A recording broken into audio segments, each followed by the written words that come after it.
Eu nunca imaginei que um único momento pudesse rasgar o coração de uma mãe com tanta violência, e no entanto, lá estava eu, de pé sob o sol escaldante de Dubai, abandonada pela própria filha que um dia carreguei nos braços. Se alguém tivesse sussurrado que a minha menina ia virar as costas e ir embora sem olhar para trás, eu teria dito que era uma mentira cruel. Mas a vida tem o hábito de revelar verdades nos lugares mais duros.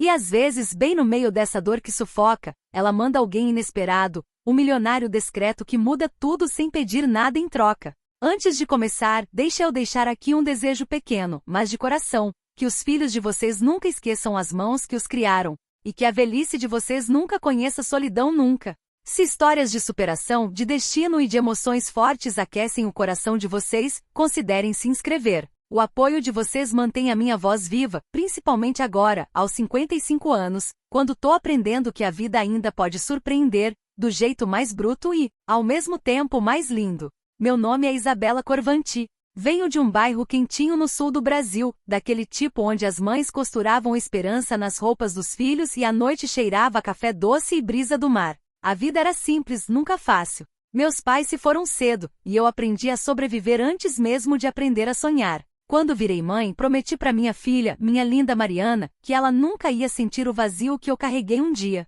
Mas os filhos crescem e às vezes crescem para longe da gente. Deixa eu te levar de volta naquela manhã que mudou tudo. A manhã em que eu descobri que o amor pode cegar e a confiança pode destruir. Nós tínhamos vindo para Dubai para aquilo que a Mariana chamou de férias mãe e filha atrasadas há anos. Ela insistiu que eu merecia. Mãe, a senhora ralou a vida inteira. Deixa eu te mimar, disse ela, com aquele sorriso de quando era pequena. Talvez aquele sorriso já devesse ter me alertado. Era perfeito demais, ensaiado demais. Mas eu acreditei, porque mãe acredita mesmo quando não devia. No segundo dia, Mariana saiu cedo dizendo que tinha uma reunião de negócios. Eu nem questionei. Ultimamente ela estava muito envolvida em uns projetos novos, uns negócios misteriosos que nunca explicava direito. Só desejei boa sorte e fiquei esperando no saguão do hotel, tomando um café amargo que tremia na minha mão. Meu coração estava inquieto, parecia um tambor baixinho batendo debaixo das costelas. Algo não estava certo. Mãe sempre sente primeiro. Passaram-se horas. Depois mais horas. Olhei tanto pro celular que até a tela parecia cansada. Nenhuma mensagem. Nenhuma ligação. Só silêncio, um silêncio frio que crescia que sufocava. Quando o sol começou a descer pro horizonte, eu finalmente subi pro quarto. O corredor parecia mais longo que nunca. Meus passos eram lentos, pesados e incertos. E quando cheguei na porta, algo dentro de mim congelou. A porta não estava bem fechada. Ficou entreaberta, balançando como se alguém tivesse saído correndo. Empurrei devagarinho. O quarto estava vazio. Não só vazio, saqueado. Minha mala estava aberta em cima da cama. Minhas roupas jogadas, mas a bolsinha onde eu guardava toda a economia de anos, sumiu. Meu passaporte sumiu. Todo documento que poderia me levar de volta para casa, sumiu. Até as coisas da minha filha tinham desaparecido. O ar fugiu dos meus pulmões. Me agarrei na beirada da cama para não cair enquanto uma sensação fria e pesada se espalhava pelo peito. Mariana?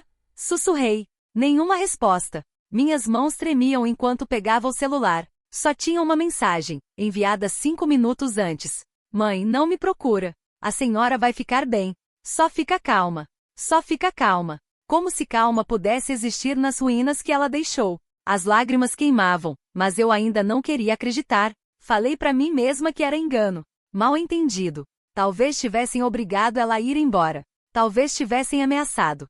Talvez. Mas mãe sabe. E lá no fundo, eu sabia que ela não ia voltar. Ainda tremendo, desci correndo para a recepção. Minha voz rachava enquanto perguntava se tinham visto ela. O recepcionista fez cara de pena e checou as câmeras.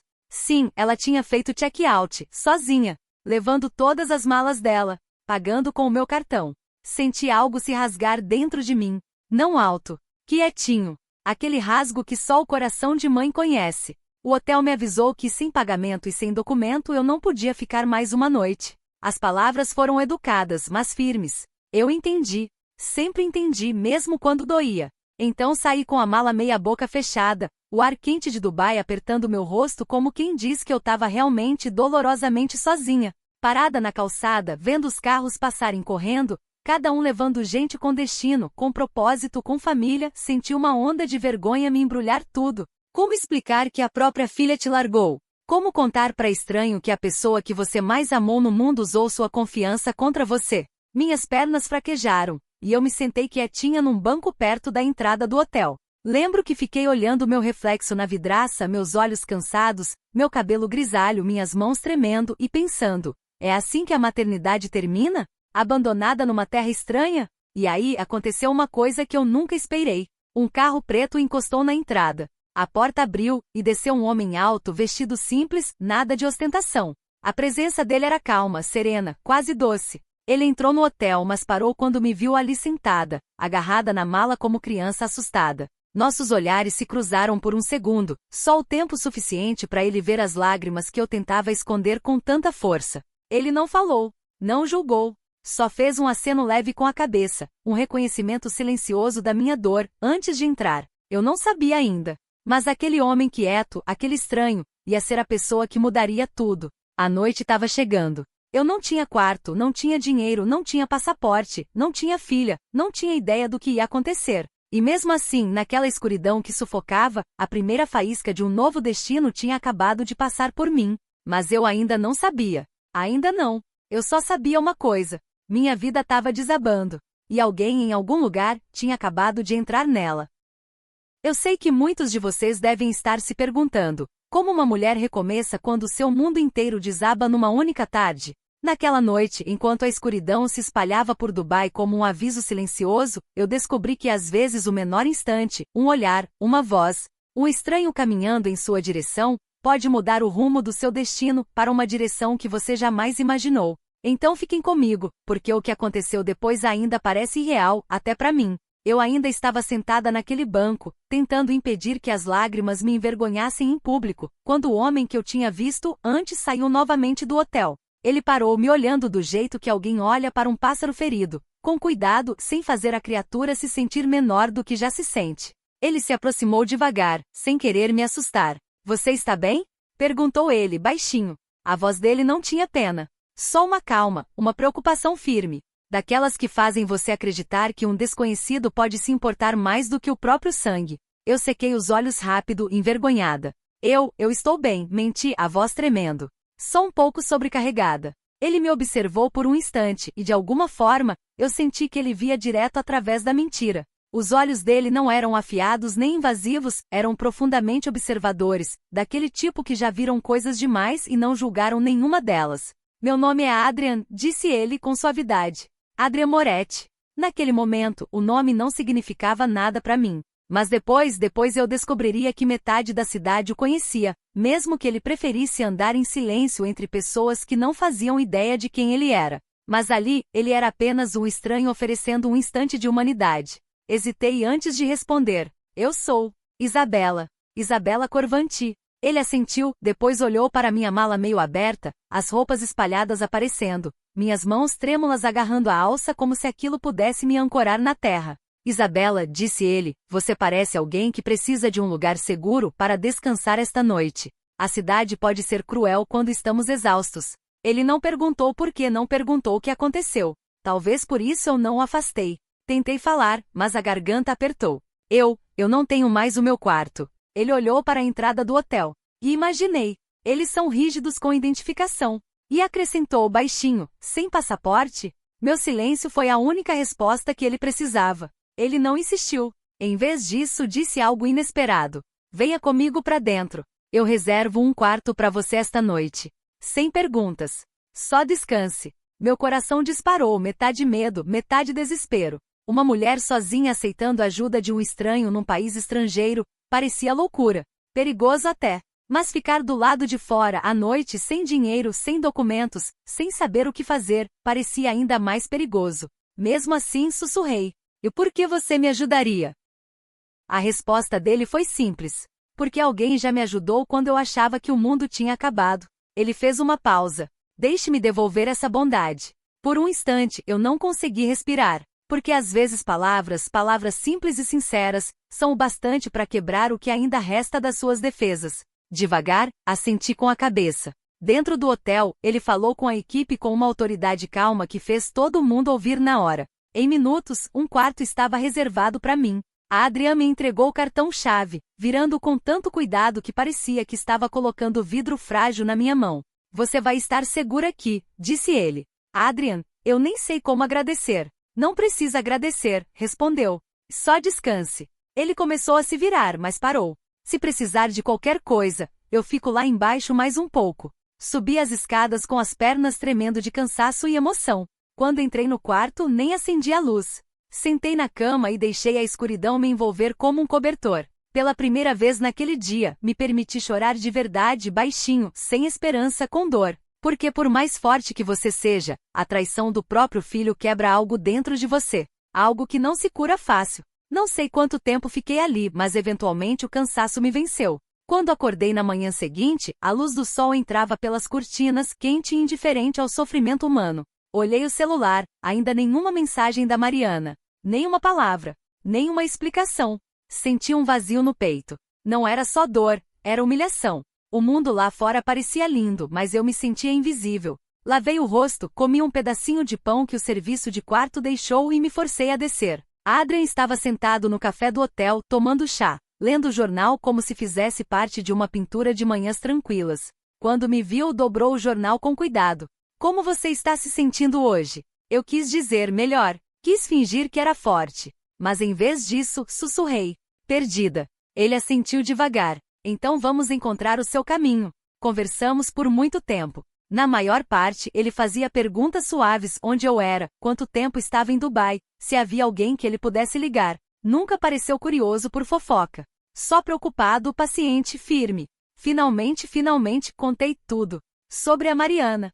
Sobre as mentiras.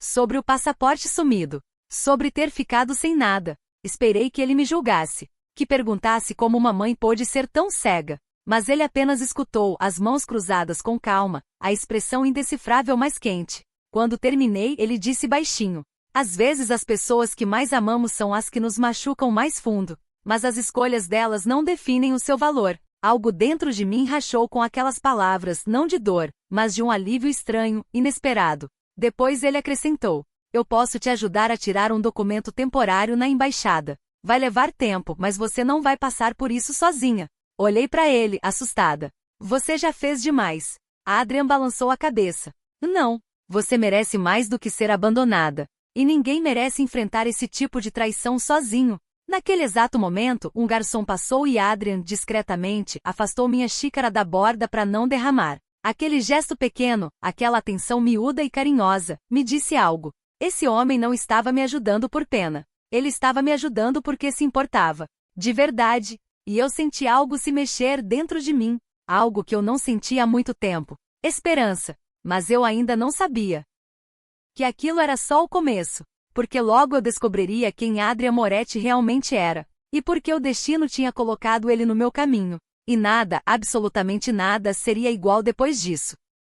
Eu não sabia o que esperar quando caminhei ao lado de Adrian pelas ruas movimentadas de Dubai naquela tarde. A cidade agora parecia diferente, não tão ameaçadora, não tão sufocante. Talvez porque pela primeira vez alguém caminhava comigo em vez de me deixar para trás. Havia nele uma força silenciosa, uma firmeza que me fazia sentir segura de um jeito que eu não sentia há anos, nem mesmo com a minha própria filha. Ele me levou ao consulado brasileiro, ficou ao meu lado em cada formulário, em cada pergunta confusa, em cada explicação dolorosa. E toda vez que minha voz tremia, ele se aproximava um pouco mais, sem tocar, sem invadir, só o bastante para que eu sentisse que não estava enfrentando o mundo sozinha. Quando saímos, horas depois, eu finalmente tinha algo nas mãos, um documento de viagem provisório, um pedacinho de papel, mas para mim era a esperança impressa em tinta. Virei-me para Adrian. Não sei como te agradecer. Não se agradece bondade, ele disse com um sorriso sereno. Só se passa adiante quando a vida te der a chance. Mais tarde, sentamos num pequeno café à beira-mar. As ondas vinham suaves e por um instante parecia casa, parecia Brasil, parecia a vida que eu tinha antes de tudo se tornar tão complicado. Eu olhava o mar, me perguntando como uma mãe e uma filha podem se afastar tanto a ponto de uma abandonar a outra sem olhar para trás.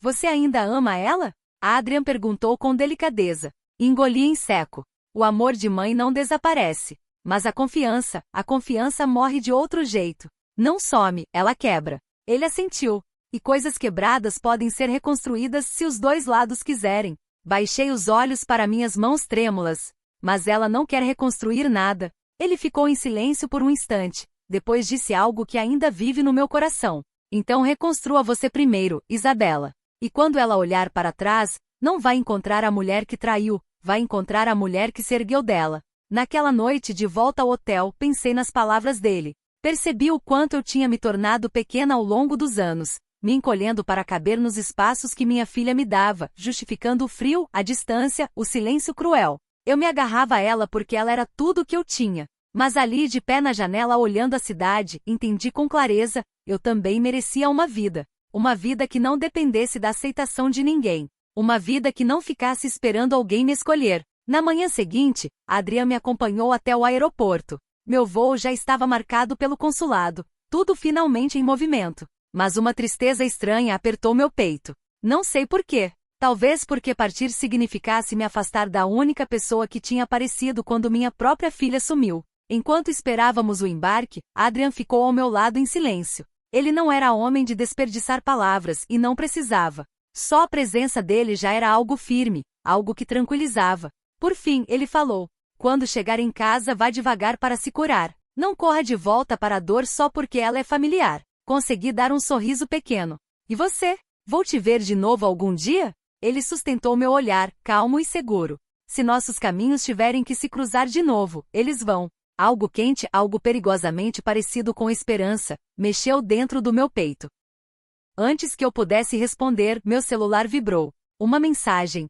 Da Mariana. Por um segundo, não consegui respirar. Meu dedo tremia enquanto abria. Era só uma frase. Ouvi dizer que você tá voltando. Faz o que quiser. Eu não ligo. Sem pedido de desculpa. Sem explicação. Apenas frieza. Senti as lágrimas queimarem nos olhos, mas antes que caíssem, Adrian delicadamente pegou o celular da minha mão trêmula e o colocou virado para baixo no assento. Algumas mensagens ele disse baixinho, não merecem te ferir duas vezes. Respirei fundo. Porque eu nunca fui suficiente para ela. Ele me olhou com uma compreensão que eu não esperava. Algumas pessoas só amam o que você pode dar, não quem você é. Mas você merece alguém que te veja. E que fique. O portão abriu. Os passageiros começaram a formar fila. Meu coração estava mais pesado que a mala. Adeus, Adrian, sussurrei. Mas ele balançou a cabeça. Nada de adeus, Isabela. Só, cuide do seu coração. Caminhei em direção ao portão, mas no meio do caminho algo me fez virar. Ele ainda estava lá, exatamente onde eu o deixei, mãos nos bolsos, me olhando com aquela força calma e silenciosa que tinha me carregado pelos piores dias da minha vida. Pela primeira vez em meses, talvez anos, me senti valorizada. No avião, enquanto decolava, olhei pela janela e fiz uma promessa a mim mesma. Eu ia reconstruir minha vida. Não para ninguém, só para mim. Quando cheguei à Europa, comecei devagar. Fiquei na casa de uma amiga antiga, arrumei pequenos trabalhos, conheci pessoas que me trataram com carinho. Os meses passaram. Aprendi a sorrir de novo. A respirar sem medo. A viver sem esperar a aprovação da minha filha. Numa noite, enquanto organizava papéis em casa, meu celular tocou. Número desconhecido. Hesitei antes de atender. Uma voz conhecida falou: Isabela, é o Adrian. Meu ar ficou preso. Como você? Estou na Europa a trabalho, ele disse, com um sorriso escondido na voz. E me perguntei se você teria tempo para um jantar. Fechei os olhos. Não de tristeza, mas porque algo quente se espalhou pelo meu peito. Algo que eu tinha esquecido como era sentir. Esperança. Esperança suave, firme. Jantar, sussurrei. Sim, eu gostaria muito. Talvez a vida nem sempre nos dê o amor que a gente espera. Mas às vezes, ela nos dá o amor que a gente merece. E isso, eu acho, é a vingança silenciosa que a vida reserva para quem sobrevive ao coração partido. Se essa história tocou seu coração, considere se inscrever. Isso me ajuda a trazer mais histórias assim para você e para todos que precisam delas.